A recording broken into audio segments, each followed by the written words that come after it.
Junel? Yes, sir. Yung palayaw mo, hindi yan tinatawag sa'yo? Anong palayaw mo? Sa bahay namin, sir. Hindi, Junel, hoy. Ganon? Hindi, sir. Ano? Junel. Junel. Welcome back po ulit dito sa akin channel. Ngayon gagawa naman ako ng news reaction video tungkol sa nakaw motor at agaw motor.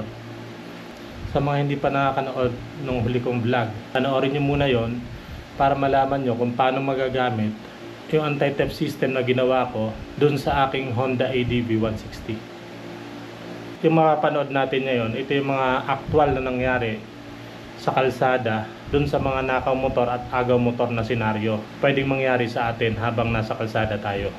Sa nakaw motor, ibig sabihin unattended to, nakapark yung motor mo, ang kinuha ng magnanakaw. 10 segundo lang ang kinailangan ng hinihinalang carnapper na ito para matangay ang target ng motorsiklo sa 13 Martires, Cavite nitong Agosto.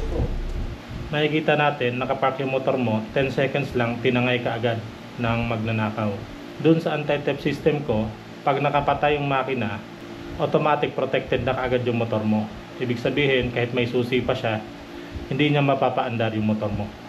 Katulad nito, sa mga lumang modelo na motor, ang ginagamit lang dyan ng magnanakaw ay yung pick lock na parang screwdriver. Pinipwersa nila yung susian. Once na maikot na yung susian mo, gagana na yung electrical ng motor mo, mapapaandar na. Doon sa anti-theft system ko, kahit mapagana nila yung susian, hindi pa rin nila mapapaandar yung motor.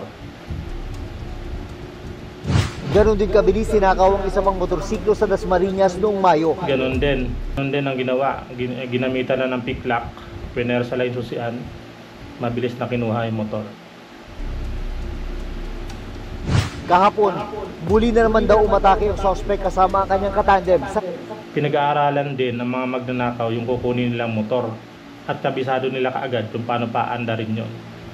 Kung wala ka nakalagay na anti-theft system dyan sa motor mo, bonus na sa kanila yon na makuha yung motor mo. Siyempre, hindi naman anti-theft system ko lang yung sinasabi ko dito. Pwede rin naman yung mga padlock, dislock, kadena, pwede rin naman gamitin yon. Pero siyempre, hindi naman palagi mong gagamitin yon, lalo na kung mabilis ka lang, may bibilhin ka lang o may gagawin ka lang saglit, tapos tinangay na kaagad yung motor mo. 13 Martires. Laking pagsisisi ng 29 anyos na si Alan nang maiwan ang susi ng motorsiklo niya sa compartment ito sa Barangay Pembo, Makati. Saglit lang daw kasi siyang pumasok sa bahay para maligo nang biglang naglock ang motor. Ibig sabihin na salisihan siya dahil naiwan yung susi ng motor niya. Kaya napaandar ng magnanakaw. Doon sa anti-theft system ko, kahit maiwan mo yung susi mo doon at inon ng magnanakaw yung motor mo, kailangan i-reset pa yung switch para mapaandar yon. Hindi mapapaandar ng magnanakaw yon. Ang motorsiklo, ang isang lalaking nakamotor ng makuna na CCTV sa Roosevelt Avenue sa Quezon City noong nakaraang linggo. Maya-maya pa, tila may ginalaw ito sa susian na nakaparadang motorsiklo saka umalis. Kasunod pala niya ang kanyang kasabwat na sumakay sa nakaparadang motor at tinangay ito. Pick lock lang rin ang ginamit doon, parang screwdriver. Alam na alam ng mga magnanakaw yung mga nanakawin nilang motor. Siyempre, research rin nila yan. Nag-aaral din sila dyan. Kaya siyempre pag-aaralan din natin sila para may panlaban tayo. Alam rin nila yung presyo ng ninanakaw nila. Dati naging trend yung mga nakawan ng Aerox, NMAX, ADV, PCX. Yan, ang mamahal ng mga motor na yan. Sa kuha ng CCTV ng barangay, makikitang ipinarada ng isang lalaki ang kanyang motorsiklo sa Karapatan Street sa Santa Cruz, Maynila, pasado alas 10 ng umaga. Pasado alas 12 naman ng tanghali nang dumating ang dalawang sakay rin ng motorsiklo at huminto malapit sa nakaparadang motorsiklo. Kunwari may naayos pa ang dalawa sa kanilang motorsiklo, pero maya-maya nilapitan ng isa sa mga rider ang nakaparadang motorsiklo. Wala pang isang minuto. Kita nyo naman, libre-libre yung motor nakaparada. Alam na alam ng magnanakaw na madaling pwersahin yung susian ng motor na yon, ng klase ng motor na yon. Pero gaya ng sabi ko, dun sa anti-theft system ko, once na nakapatay na yung motor mo, kaya naka-side stand dyan, pag inon yung susian, kahit papwersahin pa yung susian, hindi mapapaandar yung motor mo. Kailangan pa i-reset yung anti-theft switch. Napaandar niya ang motorsiklo, sinakyan at saka tinangay. Mag-aalauna na ng hapon ang matuklasan ng biktima na tinangay na namakawatan ng kanyang motorsiklo. Dito naman sa agaw motor, ibig sabihin, minamaneho mo yung motor mo o kaya nakaparada ka, nandun ka sa motor mo, pwedeng may inaantay ka, nandun ka mismo sa motor mo. Pagdating dito sa agaw motor, talagang persahan ang ginagawa ng magnanakaw dito. Expect mo na may baril sila. Siyempre, hindi ka nga bababa ng motor mo kung wala naman silang baril na ipapanakot sa'yo. Gaya nga na sinabi ko dun sa huli kong vlog. Once na tinangkang agawin yung motor mo, ibigay mo na kaagad. Dahil alam mo na may anti-theft system yon. Pag nakapatay yung motor mo o kaya naka-side stand, activated na kaagad yung anti-theft system nun. Habang nagsiselfone ng motorcycle taxi rider na ito sa tabi ng kanyang... Makikita natin, mainit sa mga magnanakaw yung ganyan na nakaparada ka sa walang katao-taong lugar. Motorsiklo, biglang may lumapit na riding in tandem at nagdeklara ng hold up. Kinuha ang kanyang cellphone pero binalik ang kanyang mga helmet. Dali-daling tumakbo palayo ang rider. Mapapansin mo nakapatay yung motor niya, naka-side stand.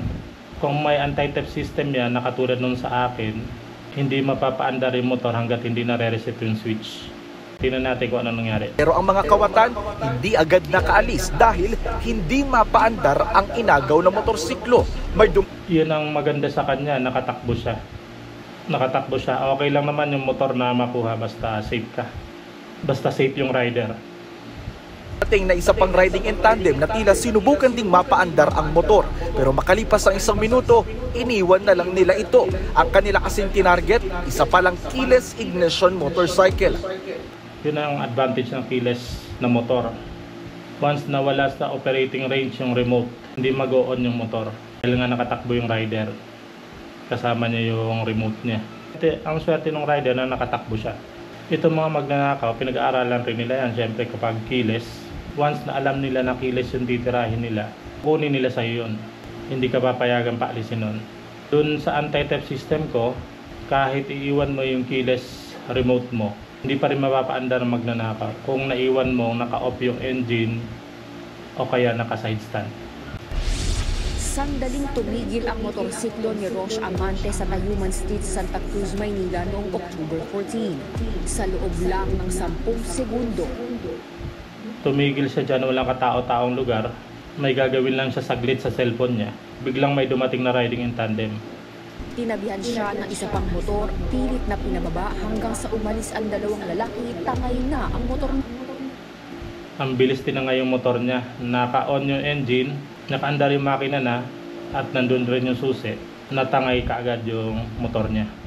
Sa anti-theft system ko, kung paparada ka saglit, kahit paano patayin mo man lang yung susian mo.